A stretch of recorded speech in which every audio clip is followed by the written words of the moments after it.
Huh? What?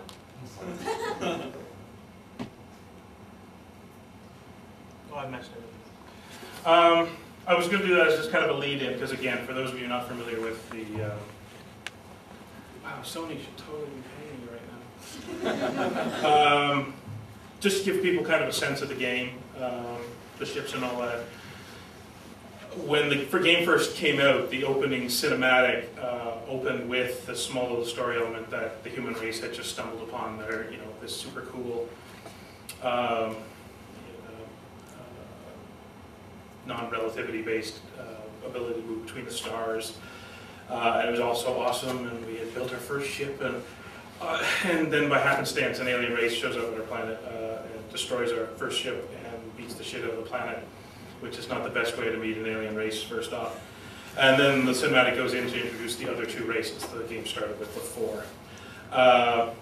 And we always kind of regretted that there wasn't more room to try to talk about how you meet these other races. So this was what my suggestion turned into, was Aaron wrote this little movie about, because the whole idea of the game is that you then move into the game, you start researching your technology, etc., building your ships and moving out. So the human race has managed to survive its first encounter with the one alien race, the Hivers, and is starting to build bigger and better ships and move out into the world, and then stumbles upon the other two. All right.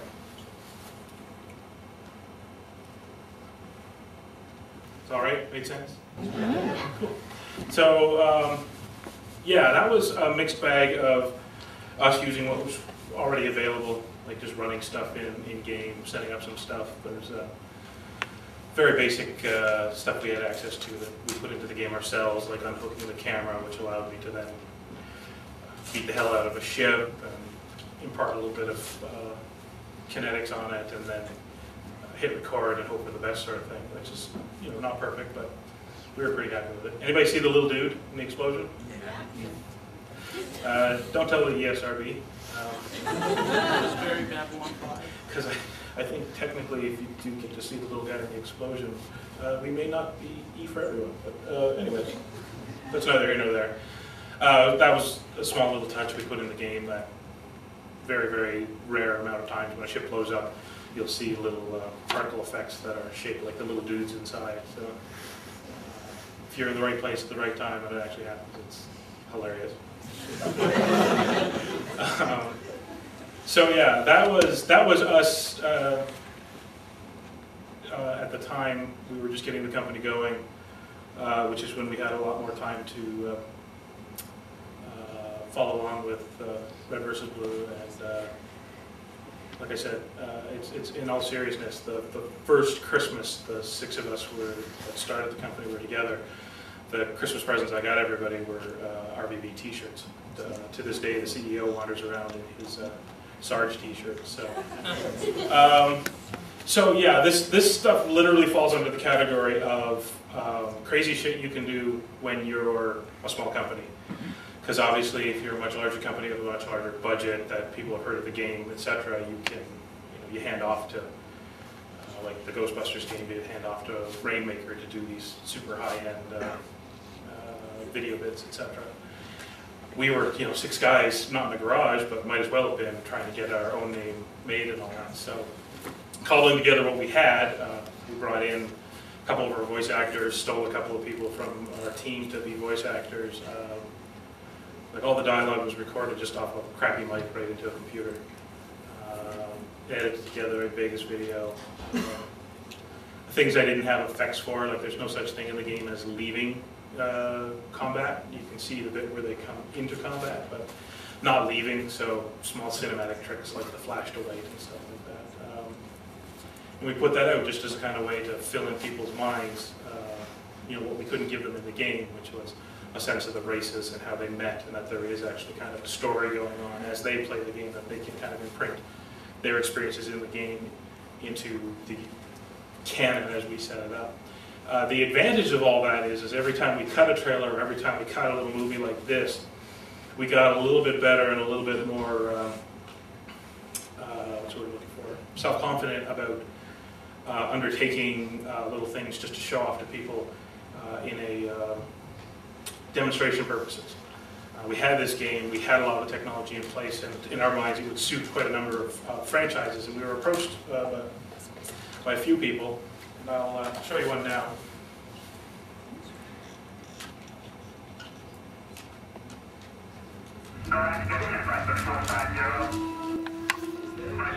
Remember from when you were young, that was like the game that you remember made you realize you wanted to be a developer?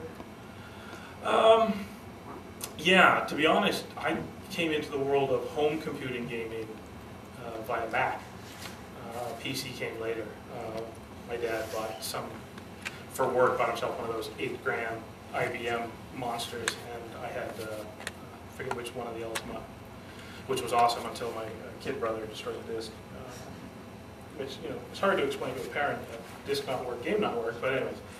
That was fairly simplified compared to some of the cooler stuff that my buddies' dads, Apple, stuff like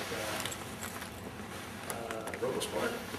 I got that right? Maxis's game, the turn-based little robots, and that one I loved, because we killed hours and hours and hours and days and days and days of, which was ridiculous because it was one machine and 4 of us playing, and it literally was one guy in there plotting his move for 10 minutes while the other 3 sat in the hall drinking Slurpees. I'm not sure why that imprinted as awesome to me, but obviously something about the gameplay was pretty cool. A lot of the stuff that I loved, you know, starting from Atari on up, and then later on, when I came out and joined the companies and, you know, ended up playing a lot of what most people were playing. Anything that we could multiplayer together was usually the stuff. So starting before I moved out here, it was a hell of a lot of Marathon, because the student newspaper I worked at was one of the few places that had, obviously, you know, more than 2 Macintosh machines all tied together on a network. So we played the hell out of Marathon, which was kind of disappointing when I downloaded it years later on the Xbox. It's a perfect example of rose-colored glasses, but boy, at the time, that really, again, we just kidded nights playing that. I'm sure the paper was late a couple times because of it, but then I moved out here, and again, it was Quake was set up on the, you know, at Radical, so after hours there was a lot of Quake, and then the first Grand Theft Auto came along, we Grand Theft Auto, which is always interesting when you're playing, you know, max teams on either side of Quake, and the other side has an ex-government hacker from Czechoslovakia. The small aside, quite literally, he was making some sort of offhand comment about crashing networks, to which the guys were like, show us, show us, show us! So in the middle of Quake, we're all playing, and every computer in the office was blue screen. If you've never heard an office of 150 people scream at once, it's something, I'll tell you that much. So I don't know that there's any one thing. I mean, my background, and the same with a lot of guys at Kerberos, comes from bits and pieces of everything, you know, like the Mac games that I love to play, the PC games I got into later, the console games, just every generation on up, you know, including role-playing game stuff that was also really cool. And, you know, once you get to video games, you start to realize that certain games, you know, behind the scenes, under the hood, running similar, you know, kinds of rule structures and all that as the old RPGs. It's just that you don't have to imagine quite as much anymore. So I don't know if that answers your question. Let's just say RoboSport. Like, I lost so much time to it, I might as well give it some due credit there. So, you have a question? How much is it?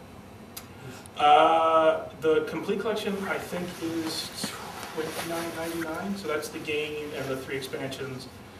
And like I said, by the time we got to this point, and because we had made it so kind of open, mod-friendly, data-driven, we always surprise publishers with things like, we made you a little extra content that you didn't ask for. So there's a scenario in there which I toyed with the idea of bringing and showing to you, but it actually ties together this weird narrative of the first game, even though as a 4X, you're kind of creating your own every time you play. Ties it over to the sequel, which we're working on now. So yeah, I believe it's $29.99, which currently guaranteed is on places like Gamersgate. I think Steam has it or will have it shortly, probably Direct to Drive. And I know the boxes are with Amazon online. I believe certain stores that you want to will have it as well. I just haven't got a good list of that yet.